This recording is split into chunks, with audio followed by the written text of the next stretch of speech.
সুবহানাহু ওয়া তাআলা অত্যন্ত বড় মেহেরবান যে আল্লাহ আমাদেরকে সুযোগ দিচ্ছে যে এমন একটা মাধ্যমকে আমরা দিন শিকার একটা মাধ্যম হিসেবে গ্রহণ করছি, যে মাধ্যমটাকে ব্যবহার করে সমাজের বহু মানুষ জাহান্নামের দিকে যাচ্ছে। সেটা কি? যে অনলাইন।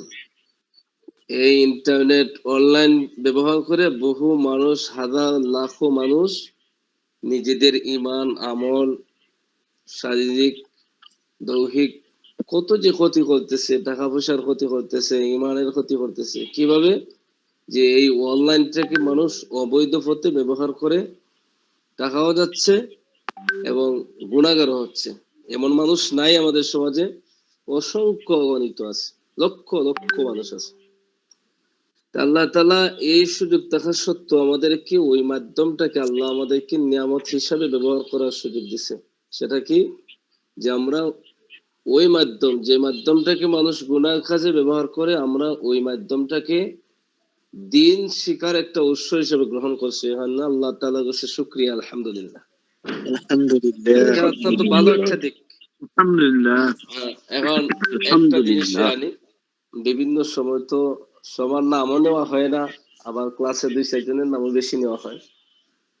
একদিন আমাকে প্রশ্ন করছিলেন জয়নাল আবেদিন ভাই, যে হুজুর আমরা যে পড়তেছি আমরা কি লাভ হইব কিনা, এই ব্যাপারে একটা প্রশ্ন করছিলেন। শরীফ ভাই ওই দিন ক্লাসে ছিলেন। এখন সবচেয়ে বড় বিষয় কি, আমি সব লাভের কথা বাদই দিয়ে দিলাম, শুধু একটা দিক ধরলাম। এই যে আজকে আপনি 1 ঘন্টার সময় ক্লাসও ছিলেন, বলেন তো দেখি আপনি যদি এই 1 ঘন্টার সময় এখানে দিন এলিম শিক্ষারত অবস্থায় না থাকতেন, এই 1 ঘন্টার সময় যে আপনি সুবহানাল্লাহ তাসবিহ বলতেন, এটা কি নিশ্চয়তা আছে না ফেসবুক টিপাইয়া এদিক সেদিক যাইতেন? নাই হুজুর, আপনি ঠিক আছে না ভাই?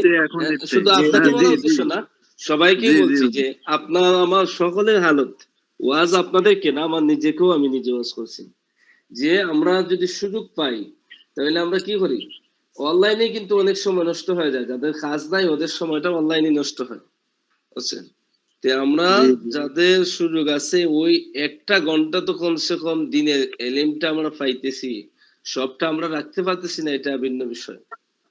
এজন্য আল্লাহ তাআলা অশেষ মেহেরবানি, আল্লাহর কাছে আমরা শুকরিয়া জানাই যে আল্লাহ আমাদেরকে একটা জটিল মাধ্যমকে আল্লাহ আমাদেরকে সহজ করে দিন শিকার উৎস, দিন শিকার একটা মাধ্যম বানাইছে। এই জন্য আল্লাহর দরবার শুকরিয়া, আলহামদুলিল্লাহ। এরপর দ্বিতীয় বিষয় হচ্ছে, যিনি এই পদ্ধতির অথবা এই সুযোগটা আমাদের জন্য করছেন, আমিও আপনাদেরকে পাইছি ওই মাধ্যমে। আপনারা কিন্তু আমাকে চিনেন না, আমিও আপনাদেরকে ব্যক্তিগতভাবে চিনি না। চিনছি কিভাবে? যে ওই মাধ্যমে। তাহলে আমরা দোয়া করি, যিনি এটা এই পদ্ধতিটা আমাদের জন্য করছেন, আপনাদের জন্য, আমাদের জন্য দিনে এলিম শিকারু এবং শিকার এই ব্যবস্থাটা করছেন, এই জিনিসটা ফিকিরটা ওনার মাথায় আসছে। আল্লাহ তাআলা ওনার চিন্তা ভাবনার মধ্যে আল্লাহ তাআলা আরো বরকত দান করুক, এবং পরকালে যেন না যেতে উসিলা হয়, এবং ওই প্ল্যাটফর্মটা যেন দিনে এলিম শিক্ষার জন্য আরো বিস্তৃত হয়। আমরা চাই কিনা চাই না ভাই? কথাগুলো কিন্তু খেয়াল করবেন, আমি ওয়াজ করতেছি না, আমি কয়েকটা পয়েন্ট দেখাইতেছি। ওয়াজের তো বিষয় না, ওয়াজের জায়গা না এটা। এখন শেষ দিন, আপনাদের অনেকেই ব্যস্ততা আছে, আর আমি ওয়াজি মানুষও না। এখন আপনাদের একটা সপ্তাহ বন্ধ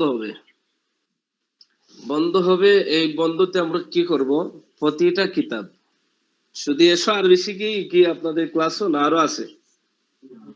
জি জি, আরো অনেক আছে। মিজান কিতাবটা ভালো করে পড়বেন, মিজানকে বারবার রিভিশন দিবেন, বুঝছেন? এসো আর বেশি কি চাইতে মিজানের গুরুত্ব বেশি। একটা আরবি শব্দের অবস্থা জানতে হলে এই মিজান কিতাবটা অত্যন্ত জরুরি, এটা উপরেও কাজে লাগবে। সুতরাং মূল বিষয় হলো, মূল কথা হলো, এই বন্ধের মধ্যে আপনারা প্রতিটা কিতাব শুরু থেকে নিয়ে শেষ পর্যন্ত আবার রিভিশন দিবেন, অর্থাৎ যা পড়া হয়েছে তা আপনারা মেহেরবানি করে একটু কষ্ট করে পড়বেন তো ইনশাআল্লাহ? ইনশাআল্লাহ। এরপরে ইনশাআল্লাহ একটা বিষয় হলো, বলছি একটা হাদিসের সারমর্ম বলি, হাদিসটা তিরমিজিতেও আছে, ইবনে মাজাতেও আছে। নবী আলাইহিস সালাম সাহাবায়ে কেরামকে বলছেন যে আমার উম্মতের মধ্যে কিছু লোক আছে যারা পাহাড় পরিমাণ নেক আমল নিয়ে আসবে, আর আল্লাহ তাআলা তার ওই নেক আমলটাকে একেবারে দুলার মতন মিশ্রিত করে দিবে, অর্থাৎ ধূলিসাৎ করে দিবে। যেভাবে ধুলাবালুগুলা উইড়া যায়, ওইভাবে তার এই পাহাড় পরিমাণ নেক আমলটাকে আল্লাহ তাআলা ধূলিসাৎ করে দিবে। তার ওই নেক আমলের এক সরিষা দানা পরিমাণও আল্লাহর কাছে কোনো মূল্য থাকবে না। তাহলে সাহাবায়ে কেরাম প্রশ্ন করলেন, এরা তো ভয় পেয়ে গেছে, বিষয়টা তো আমাদের কাছে ভয় মনে হয়, যে ওই লোকটা কে, যেই লোকটা পাহাড় পরিমাণ নেক আমল নিয়ে আসবে আল্লাহর কাছে, আর আল্লাহ তার ওই আমলগুলাকে বরবাদ করে দিবেন, ধূলিসাৎ করে দিবেন। সাহাবীরা জানতে চাইলেন, পরে রাসূল জানাইলেন কি, যে এরা তোমাদের মতো রক্ত মাংসে গড়া মানুষ, তোমাদেরই প্রতিবেশী, তোমাদেরই ভাই বেরাদর। তাহলে কারা? যে এরা হলো এমন লোক যারা তোমাদের সাথে নামাজ আদায় করে, বিভিন্ন ইবাদতে তোমাদের সাথে শরীক হয়, এরপরে তাদের কাছে যে বাজে গুণের কারণে, বাজে দোষের কারণে, বাজে তো আর গুণ হয় না, দোষ হয়, যে সমস্যার কারণে তাদের ইবাদতটাকে আল্লাহ তাআলা ধূলিসাৎ করে দেবে, সেটা হলো তারা জনসম্মুখে মানুষের সাথে আল্লাহর ইবাদত করে, আর গোপনে গোপনে আল্লাহর যা নিষেধ করছেন, যা হারাম করছেন, এই হারাম কাজে তারা গোপনে লিপ্ত হয়। তাহলে অপরাধ কি? পাহাড় পরিমাণ নেক আমল ধ্বংস হওয়ার অপরাধ হলো যে লুকাইয়া লুকাইয়া, গোপনে গোপনে, দুনিয়ার কোনো মানুষ দেখে না, নিজে নিজে কি করা, আমরা যখন গোপনে গুনায় লিপ্ত হই, এই গোপনে হারাম কাজে লিপ্ত হওয়া, এটা আল্লাহর কাছে খুব মারাত্মক একটা অপরাধ। আর ওই অপরাধের কারণে আল্লাহ তাআলা কিছু মানুষের পাহাড় পরিমাণ নেক আমল গুলাকে ধূলিসাৎ করে দিবেন। এজন্য মোবাইল হলো আমাদের জন্য একটা গজবের মতন। যখন আমরা রুমে ঢুকি তখন আমাদের পাশে কেউ নাই, তখন যেন ভাই ওই হাদিসটা স্মরণ থাকে যে আমি একজন নামাজি মানুষ, আমি একজন মাদ্রাসার ছাত্র অথবা উস্তাদ অথবা মাদ্রাসার শিক্ষক, মসজিদের ইমাম, যে রাসূল যে বলছেন ওই মানুষগুলা দোষ কি, যে দোষটা আর কিছু না, যারা মানুষের সাথে ইবাদত করে কিন্তু লুকায় লুকাইয়া আল্লাহ যা হারাম করছেন ওই হারাম জিনিসে লিপ্ত হয়। এজন্য গোপনে হারাম জিনিসে লিপ্ত করার সবচেয়ে বড় হাতিয়ার হলো মোবাইল।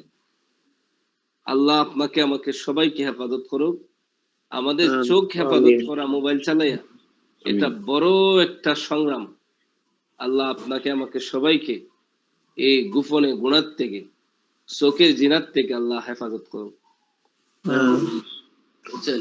ওই হাদিসটা আমি আপনাদের গ্রুপে দিয়ে দিব, আপনারা এই হাদিসটা পড়বেন, মর্মটা মাথায় রাখবেন, পারলে মুখস্থ করবেন। পারবেন তো ইনশাআল্লাহ? এটা পড়া দিছি না, আমি বুঝার জন্য দিয়ে দিব। গ্রুপও খেয়াল করেন, আমি আরবি বাংলা সহকারে দিয়ে দিব, যাতে আপনাদের বুঝতে আরো সহজ হয়। আমি সংক্ষিপ্ত আকারে বলছি, বুঝছেন? এখন আজকে আপনাদের পরীক্ষা শেষ, কথা লম্বা করব না। আপনাদের পরীক্ষা শেষ আগামী মাসের 4 তারিখে বড় হুজুর বলছে, এবং আপনারা হয়তো মেসেজ লক্ষ্য করছেন।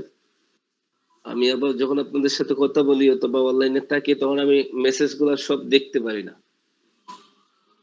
এখানে 4 তারিখে, আগামী 4 তারিখে উদ্বোধনী ক্লাসে আপনারা উপস্থিত থাকার জন্য বড় হুজুর বলছেন। আর আপনাদের ক্লাস শুরু হবে কত তারিখে? 8 তারিখে। 8 তারিখে। এই এলানটা বুঝতে পারছেন? 4 তারিখে শুধু আপনারা যুক্ত থাকবেন, নতুন ছাত্রগুলোও থাকবে, এবং ইনশাআল্লাহ আমিও থাকবো, এবং বাকি উস্তাদরাও। কয়টার দিকে হুজুর, কয়টার দিকে? এটা 9টার দিকেই হবে, 9টার উপরে তো হবে না। তো হুজুর জানাইছে না 4 তারিখ মানে কখন, কবে, কোন সময়? আচ্ছা, এটা বলে দেওয়া হবে। আপনারা গ্রুপে খেয়াল করেন, অনেক সময় বন্ধ সময়ও একটু গ্রুপে খেয়াল করেন। এটা তো এমন না, আপনারা সবাই তো কর্মজীবী, যে এমন না যে আমাদের যে প্রাতিষ্ঠানিক যে মাদ্রাসাগুলো আছে এগুলাতে বাচ্চাদেরকে বন্ধ দিয়ে দিলে ওরা বাড়িতে চলে যায় আর লেখাপড়ার সাথে, কিন্তু ওই সাথে এটার মতো না তো। আশাবাদী